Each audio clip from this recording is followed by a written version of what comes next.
যে আজকে আমি আলু পোস্ত করছি, একটু দেখাচ্ছি। তেল দিলাম, একটু কালো জিরা দিলাম। আমি একটু কালো জিরা দিই, আপনাদের যেটা দেওয়ার দেবেন। আমি একটু কালো জিরা ফোড়ন দিই। কালো জিরা ফোড়ন দিলাম, তেলটা গরম হয়েছে, আলুগুলো ছেড়ে দিলাম।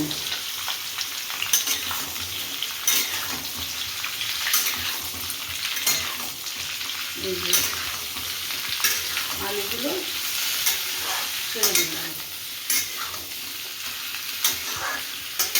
আলুগুলো একটু ভাজা ভাজা হবে, না তো ভালো লাগবে না। আলুগুলো একটু ভাজা ভাজা হোক। আমি একটু নুন দিলাম, আন্দাজ করে নুন দিলাম।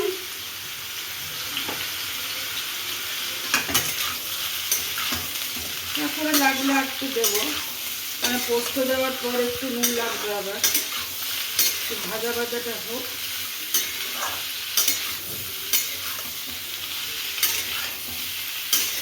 একটু ভাজা ভাজা হোক।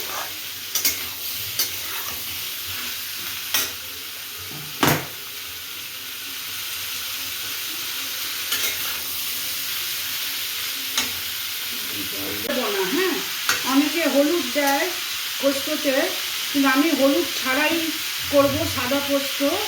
হ্যাঁ, আমি এই যে পোস্তের মধ্যে আমি লঙ্কা বেটে নিয়েছি, ওখানে নতুন কিছু দিই, পোস্ত লঙ্কা বেটে নিয়েছি।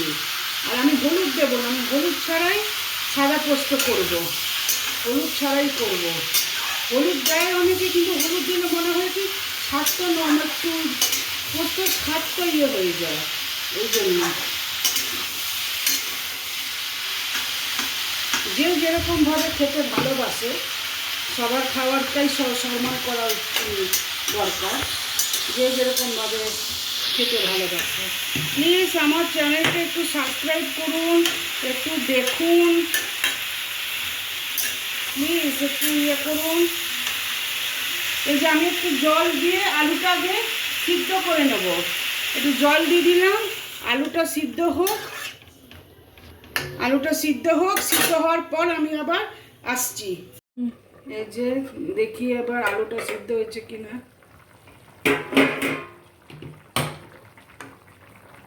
এই যে আলুটা সিদ্ধ হয়ে গেছে, এবার পোস্তটা দিয়ে দিই।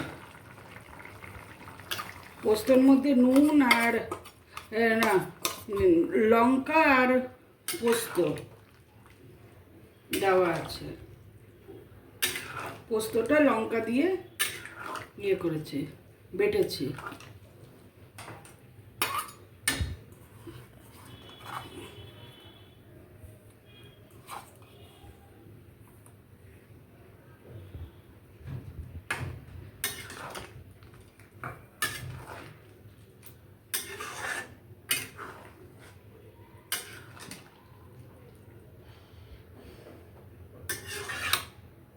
এটা একটু হবে, একটু মাখা মাখা টাইপের হবে, খুব একটা মাখা হবে না। এই যে পোস্ত আমার হয়ে গেল।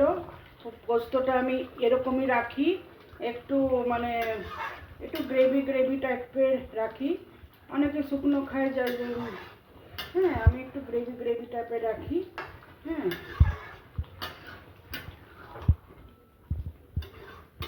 এরকমভাবে একটু পোস্ত রান্না করবেন, সবাই জানে, তাও একটু দেখালাম।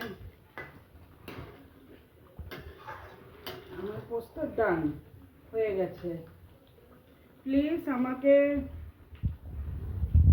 কমেন্টস করবেন, লাইক করবেন। তাহলে তো আমি একটু শক্তি হবে আমার, যে হ্যাঁ আপনারা আমার পাশে আছেন। একটু প্লিজ আমাকে সাপোর্ট করবেন। ধন্যবাদ।